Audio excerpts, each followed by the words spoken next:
Son los 90, tienes una banda, estás en Xixón y un sello como Subterfuge consigue que puedas gravar nos estudios Toe Rag de Londres. Aquí empieza la película.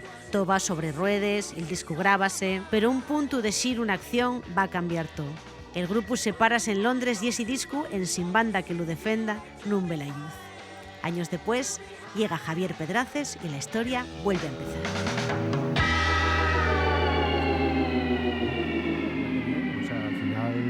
Quedan eso, pues igual 15 copias o una cosa así en casa, o sea que bien. Con lo cual igual tiene que reeditar y todo ahí. Sí. Bueno, Marcos ahí ya se une, Marcos montó todo. ¿Qué hacéis por aquí?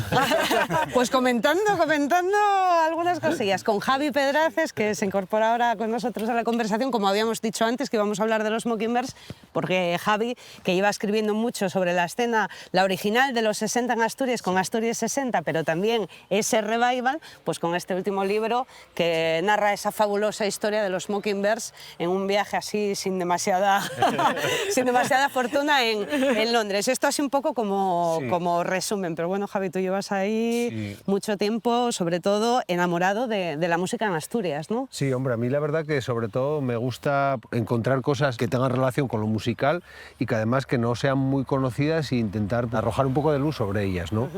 Sí. Y bueno, esto de Marcos partió precisamente de una conversación que tuvimos que me contó cuando los Mockingbirds fueron a Londres. Claro, voy a situar yo la anécdota porque yo estuve allí, entonces lo voy a contar en primera persona muy brevemente para que la gente sepa de lo que hablamos. Allá por los 90 los Mockingbirds son convocados por la discográfica Subterfuge a grabar un disco en Toe Rag en unos estudios en Londres, nada más y nada menos, y entonces están muy contentos, se van para allá unos cuantos días de grabación muy intensos en los que graban y todo fenomenal, hasta que hay un momento, hay un desencuentro entre varios miembros del grupo y el grupo se disuelve en ese instante justo antes de terminar ese disco. Y entonces, claro, esta anécdota en sí misma, a ti te pareció suficientemente literaria. Sí, me pareció una historia alucinante, porque primero por la dificultad que suponía en los 90 ir a grabar fuera de España, ya no digo a Londres, que encima es como la meca, ¿no? Para un grupo de música ir a grabar ahí, pero aparte de eso, que el disco estaba completamente grabado y aún así pues no llegó a editarse. Ese disco no sale, ¿por qué? Porque vuelven sin grupo, se van con grupo y con ganas de grabar un disco, vuelven sin disco, con disco pero sin grupo. Es bastante comprensible que la discográfica pues diga, claro, si no hay un grupo que respalde el disco, pues el disco no se edita, ¿no? Claro. Y esto fue en el año 96, entonces, claro, o sea, pasaron 20, pues eso, el libro salió el año pasado, con lo cual pasaron 28 años. Lo que intenté fue que la historia sirva como una introducción a toda la explosión de música que hubo en los 90. Entonces se cita a prácticamente todos los grupos sobre todo del Season Sound y también de otros grupos que sin formar parte de esa escena sí que fueron coetáneos de los 90, de los Mockingbirds. ¿Y qué podía suponer para un músico en aquella época ir a Londres a grabar? O sea, eso como... Claro, los 90, ¿no? Aquel estudio además de los Headcoats y tal, ¿no? El estudio mítico. ¿Te acuerdas, no? De que íbamos para allá. Sí. Y no sé, igual no pensábamos mucho lo veíamos así como lo que toca ahora. Lo que toca, pues lo que toca. Sabes tú que no había mucha seriedad ni mucha profesionalidad. Yo eso no lo voy a contar. Por parte de algunos, pero bueno, sí que había mucho entusiasmo y entonces yo creo que eso pues de alguna manera se quedó ahí reflejado en la grabación, aunque fuesen esas pistas en crudo, y que fue un poco lo que Javi cuando lo escuchó, incluso así, dijo, madre mía, esto tiene energía, tiene chispa, merece la pena que salga. Ese disco se queda sin mezclar, ¿no? Y con lo cual se queda sin editar.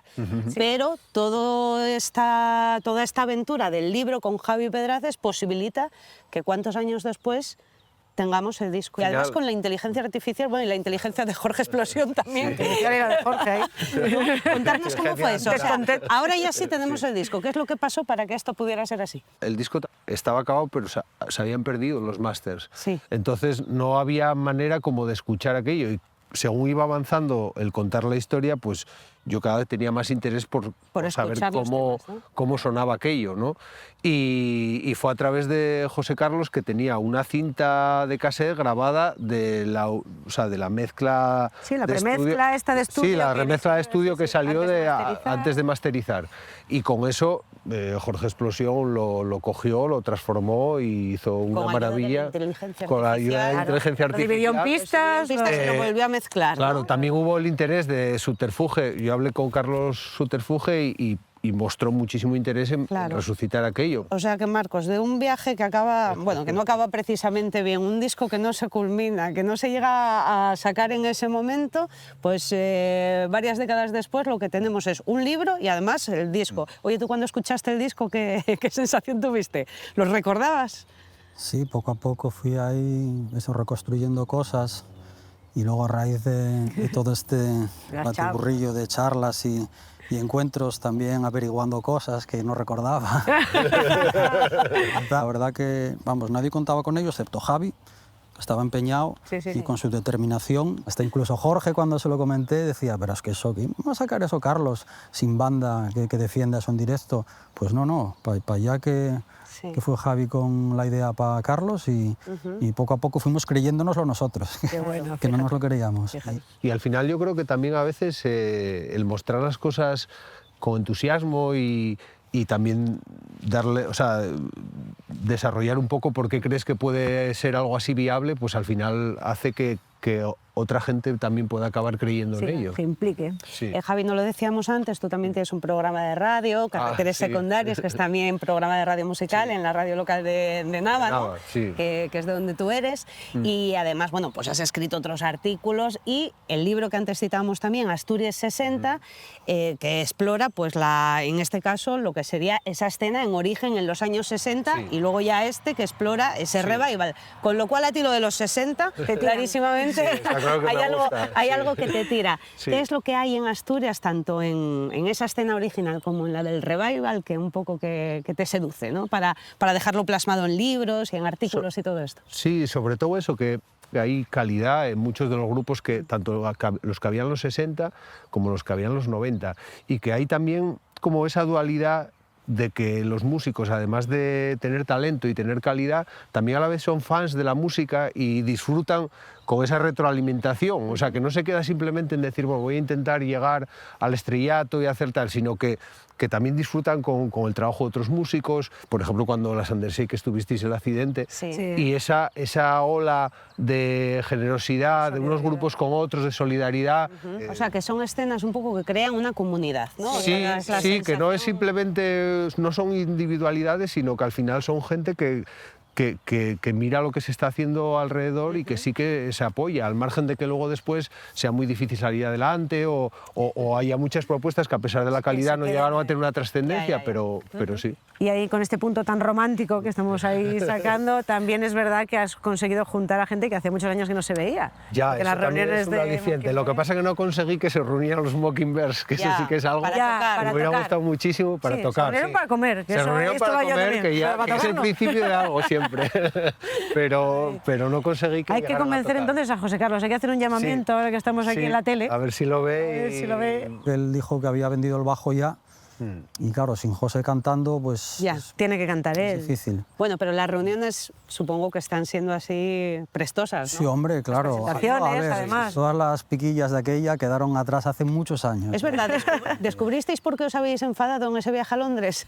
Lo típico, pues estaba estresadísimo porque nosotros andábamos por allí, llegábamos tarde, todo el día de comedia. Yo Y creo que eso. José Carlos era el único que realmente era consciente de que eso que estaban haciendo tenía trascendencia y los demás igual no estaban en no esa estaban en la misma dinámica. esa dinámica. Tú estás como un defurado, entiendes Ahora un poco más el me punto de vista. me van a dar con mi propia medicina.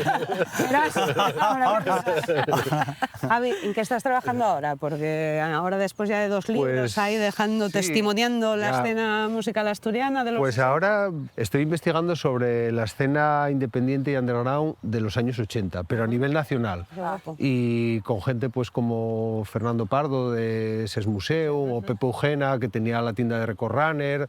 No sé, hay un montón de gente que quedaron igual un poco oscurecidos, a pesar de que contribuyeron muchísimo toda aquella escena que había en Malasaña, el Ágapo. Ahí hay una historia súper guapa para contar, pero que hasta ahora no la contó nadie y igual me toca a mí contar. Pues bueno, pues a que la cuente entonces Javi Pedraces. Javi Pedraces, Marcos Fontoto, muchísimas gracias. Gracias a vosotros.